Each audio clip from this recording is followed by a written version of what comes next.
আসসালামু আলাইকুম বন্ধুরা, আজকে আমি অনেক খুশি। কেননা আসলে কিছুদিন আগে চায়না ভিসার জন্য অ্যাপ্লিকেশন করেছিলাম আমার বড় ভাইয়ের জন্য। তো দেখতে পাচ্ছেন আমার হাতে একটি ডকুমেন্ট।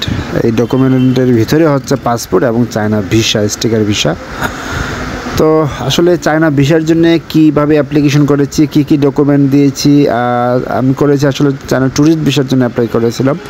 তো খুব অল্প টাকা হয়ে গেছে। তো আসলে কিভাবে আমি সকল প্রসেস করেছি সেটা যদি জানতে চান অবশ্যই আমাকে কমেন্টে জানাবেন। চলুন আমি একটু খুলে আপনাদেরকে দেখাই পাসপোর্টটা এবং আমার যে ভিসাটা লেগেছে সেই ভিসাটা। চলুন।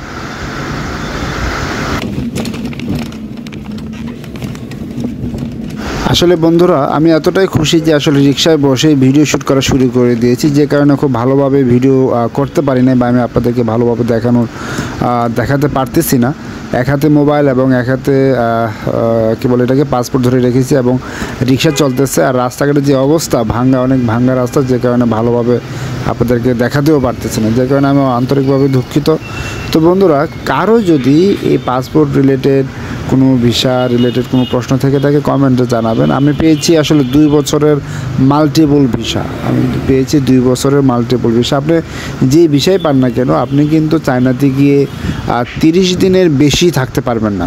ঠিক আছে, এখানে কিন্তু উল্লেখ করা দিয়েছে আপনি প্রতিটা স্টেতে এখানে 30 দিন পর্যন্ত থাকতে পারবেন। 30 দিনের বেশি ওইখানে থাকা যাবে না। আপনি কিন্তু কয়েকবার যেতে পারবেন, যেহেতু মাল্টিপল ভিসা আপনি কিন্তু কয়েকবার আসা যাওয়া করতে পারবেন। তো আমি কি ডকুমেন্ট দিয়েছি, কতদিন সময় লাগছে, কত টাকা লাগছে, তারপর হচ্ছে আর প্রসেসটা কি, যদি এসব জানতে চান অবশ্যই কমেন্টে জানাবেন।